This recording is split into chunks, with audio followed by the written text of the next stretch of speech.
Hello everyone, আমরা অনেকদিন পরে এখন গ্রিন হাউসের উদ্দেশ্যে রওনা দিতেছি। কারণ ভাই বোনদের সাথে একত্রিত হয়ে সবাই মিলে গ্রিন হাউসে যাচ্ছে। অনেকদিন পরে সবার সাথে দেখা হয়েছে। তো আমাদের এখানে সবচেয়ে বিখ্যাত জায়গা হলো গ্রিন হাউস, যেটাতে আমরা না গিয়ে থাকতে সহ পারি না। তো এখন এটার জন্য রওনা দিতেছি আমরা।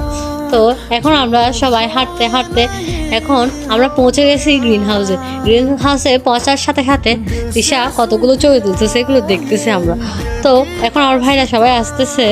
তো আমরা এদিকে সবাই দাঁড়িয়ে আছি, এদিকে দিদি বলতেছে কি হয়েছে তোদের।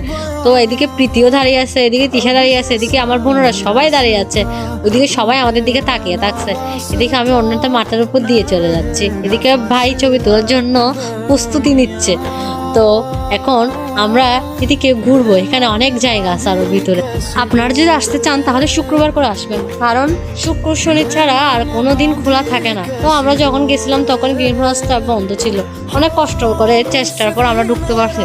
এখন আমাদেরকে হাই সাইডে দেখাচ্ছে, কারণ এটা করে আমরা আসি নাই। এদিকে প্রীতি হাই দিচ্ছে, এদিকে তিশা হাই দিচ্ছে, এদিকে আমার মেজদে হাই দিচ্ছে, ওইদিকে আমার ভাইরা সবাই দাঁড়িয়ে আছে ছবি তোলার জন্য।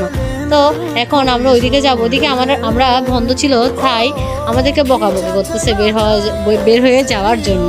তো এদিকে প্রীতি মজা করতেছে দিদির সাথে। তো এখন আমরা ঘরে আসার জন্য প্রস্তুতি নিচ্ছি, কারণ এখানে আমরা আর বেশিক্ষণ থাকতে পারবো না। এদিকে দিদি পড়ে যাবে। এখন পড়ে যাওয়ার সময় তিনি মোবাইলটা হ্যান্ডেল করে রাখছে, কারণ ভিডিও তো করতে হবে, না হলে ভিডিও ছাড়া কীভাবে চলবে। তো হাঁটতে হাঁটতে এখন আমরা চলে যাচ্ছি হয়েছে।